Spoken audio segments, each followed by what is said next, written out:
กำไรอันนี้เขาเฮ็ดเดียวเนาะพอเฮ็ดได้เลยนะโอ้โห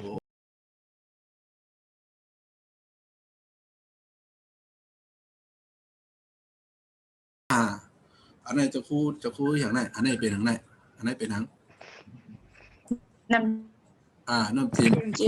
อันนี้จะคู่ที่มาสอนน้ำจิ้มนะเฮ็ดน้ำจิ้มเนี่ยสีน้ำจิ้มฮะไปแค่ไรสั่งแล้วแหละ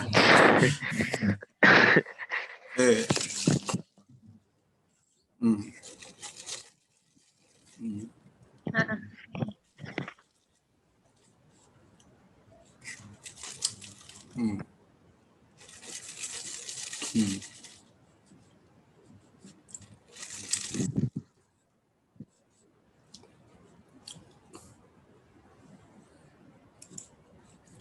โอ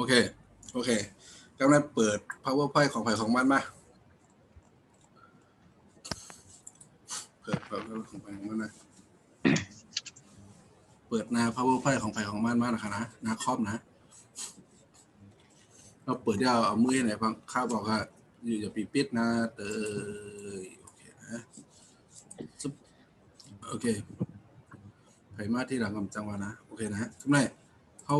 ดีคือเตรียมเหมือนที่จะคูดเตรียมเลยเตรียมอันนี้นาแรกในเฮ็ดจะไหนจังเซ็กนาที่1ให้นะให้ไหนนะในจะแค่เตรียม1ไว้นาอ่อนตั้งสุดเนี่ยนาปกมันเนี่ยเฮ็ดจะไหนนะโอเคไหมฮัลโหลโอเคไหมได้ยินไหมเปิดคอมมาได้ยินอยู่ค่ะโอเคเปิดคอมมานะเปิดคอมมาเฮ็ดตัวไหนตั้งฮะสมัครเตรียมนะเป็นมาเตรียมเลยก็จะพูดเตรียมมาsorry เปิดคอมมาเฮ็ดตัวไหนพิมพ์ตั้งเพราะว่าพ่อหอมเฮ็ดอันตัวไหนแต่ก็พิมพ์เลยเพราะนั้นไผ่หมวยเฮ็ดจำจะคู่นะโอเคไหมเฮ็ดจำจะคู่นะเขาตีเฮ็ดตัวไหนนะก็โอเคยกมือไหนก็แล้วครับหนูส่งเสียงยกมือไหนก็แล้วครับยกมือไหนก็แล้วครับนะโอเคทำไมตีเฮ็ดตัวไหน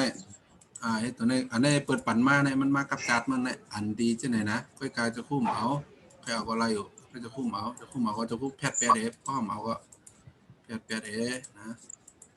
จะคู่เอาตัวไหนมาที่ไหนมันมาที่ไหนแหละมาที่ไหนก็มันดีมีตัว A ตัวไหนเนี่ยโอเคโทษที sorry ก็มานาแรกก่อนนะเนาะนาแรกดีจะคู่วานนะนาแรกฟังก์ชันของมันครับมาตัวนาแรกก่อนค่ะนะมาเอาเมาส์มาคลิกที่หน้าแรกปุ่มโฮมมาเนี่ยภาษาอังกฤษที่เป็นโฮมเอามาตัวโฮมมันก่อนโอเคนะพอมาตัวโฮมมาได้มันตีป่อขึ้นมาได้มันตีเป็นสีแดงที่ไหนเราที่เป็นสีขึ้นมาหมายถึงว่า2อันเนี่ยเขาติดใจ2อันนี้ก็ไรนะหน้าแรกนี่หน้าแรกนะเพราะหน้าแรกนี่มันตีมีอันจะได้ขึ้นมาค่ะอันรูปเรียนจะได้นะเปิดห้องว่าที่เป็นเครื่องมือเปิดห้องว่าเนี่ยเป็นวัตถุอันนี้กำไทยว่าวัตถุนี่นะครับพี่กองป้อมบอกว่ากำไทยนะอันที่เป็นจะไหนนะอันนี้รูปแบบสนใจแน่ค่ะอันไหนครับกำเด็กคนนั้นนะในค่ะอันนั้นก็ไล่เอามาอันจะเอาเนี่ยแหละเอาเนี่ยอันดีนั่นนะอันนั้นนะนั่นนั่นนะนั่นนะนั่นนะนั่นนะสีเขียวหรือสีขาวนะ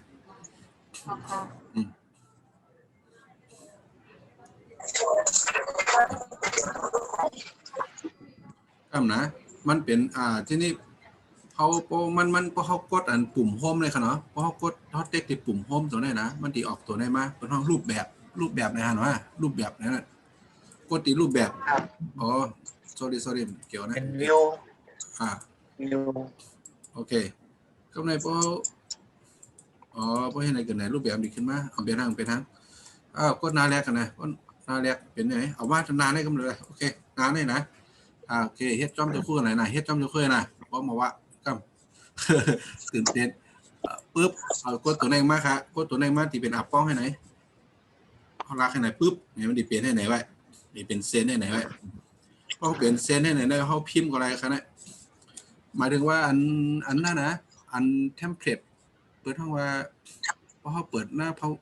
มา PowerPoint ได้ของใครแค่เป็นที่ก็เป็นทั้งไว้กาวาเนี่ยเฮ็ดจ้อมจะคู่ไหนนะพอตีเตรียมเนี่ยจะคู่ว่าตีเตรียมคอมพิวเตอร์เนี่ยเอากดตัวเนี่ย ในคลองนั้นมันมีตัว A นะมีตัว A เอาตัว A มาเขาเหี้ยอะไรหันตัวไหนเขาต้องการหน้าแรกนะที่มันเตรียมมาหน้าแรกนะคอมพิวเตอร์ยังมีใต้ของนะ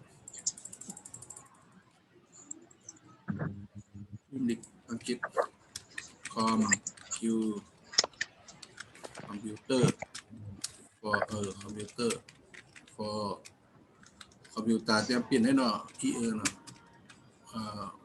for อย่างก็ Office อะไรกันนะเฮ็ดไหนไว้ไรตัวไหนวะไรเฮ็ดเหมือนจะคู่ฮะ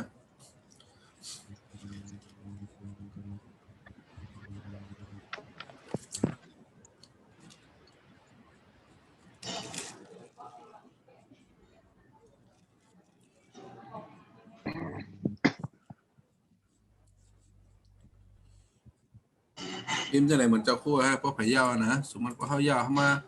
เขาเคยเซนอันเนี้ยเขาเคยเซนอันนี้เป็นกรอบมันเฮ็ดเหมือนที่เจ้าคู่เฮ็ดนั่นนะเขาก็มาดีเติมอันนี้เติมสีมันอันนี้กรอบเส้นในมาดีน้ำหนักก็ไรเส้นประนี่ก็ไรครับเนี่ยมาดีเส้นประนี่ก็ไรเส้นประนี่ก็นะอะไรมันเล็กนี่ก็ป้องเล็กถ้ามาดีน้ำหนักนะเพราะมันเล็กนะมาดีน้ำหนักเอาใครเอาอันอะไรก็ไรครับเนี่ยเอาตัวไหนก็ไรเอาตัวไหนก็ไรใหญ่ลีเอาตัวไหนนี่ก็กดตัวไหนปึ๊บนี่ให้เป็นสีขาวตัวอย่างให้เป็นสีตัวอย่างเป็นสีเหลืองเนาะตัวอย่างเป็นสีเหลืองสีขาว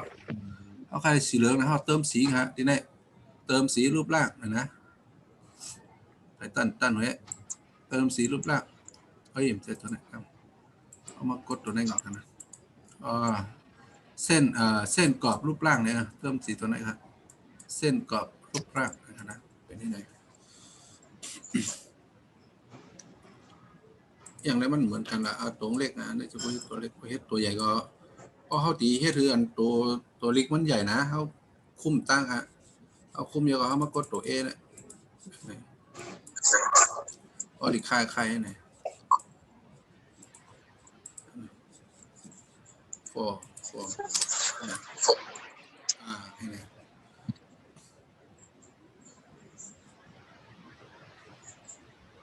ไปแล้วให้เลย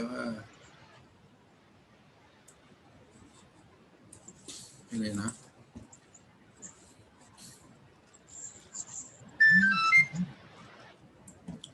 ก็ให้ไหนย่อในดีแต้มเพราะอันใดต่างย่อเตอะเพราะพายายกมือขึ้นมหาหน้าสุนัย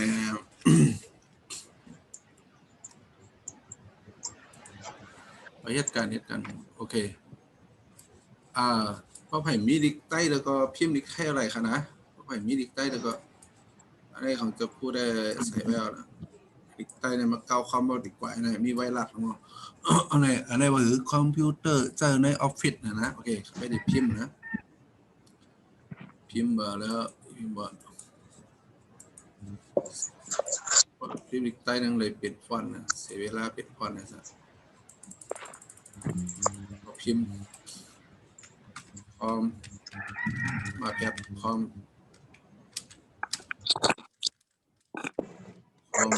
พิวเตอร์คอมพิวเตอร์มาเนาะคอมพิวเตอร์ในเห็นแกล้งมากดิคาเฟ่จังเขา Excel เห็นเขา Excel อย่างละเปิดจะสอน Excel ตัวรู้อาจารย์นั่นจังเจอใน Office แต่ได้พอสะกดจำตัวให้หลบเป็นตัวเพราะเขาตีเฮ็ดคือตัวเล็กตัวใหญ่เขากดคุมกำค่ะเนาะเขากดคุมเนี่ยนะคุมใจเปิดห้องคลิกซ้ายใจนิ้วจี้กดติดเมาส์นะเขากดคุมยาวเขาไปมาอันเต็กตีเปอร์เซ็นต์เต็กตีเปอร์เซ็นต์ดีจะคู่จี้นะคะนะแค่นั้นก็ตีลงกับออฟฟิศตัวฟ้าฟิตนี่ฟิตออฟฟิศที่ไหนย่อเนาะออฟฟิศโอเค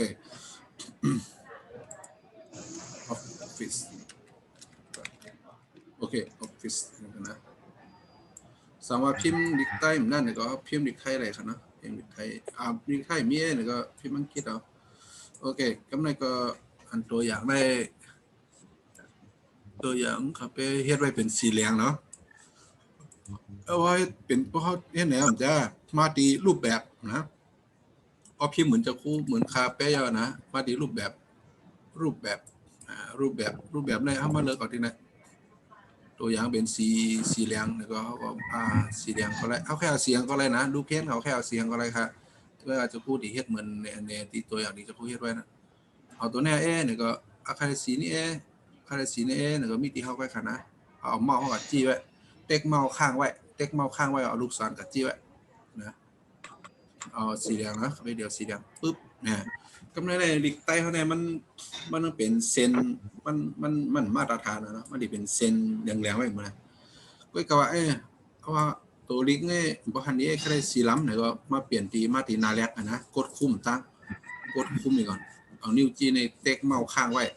เต็กเมาส์ข้างไว้กดคุมให้หน่อยยาวปล่อยเอามาตีนาแ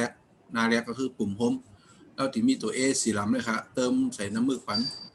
เป็นสีล้ำเนี่ยสีล้ำว่าพังลีเนี่ยก็สีขาวขึ้นได้ไหนมากในขึ้นขนาดเนี่ยไว้การให้เขาอยู่นาแรกขนาดพี่น้องๆพี่เขาเต็กนาแรกไว้นะผมนาแรกกับพันปุ๊บสีเนี่ยกำไรในทำไม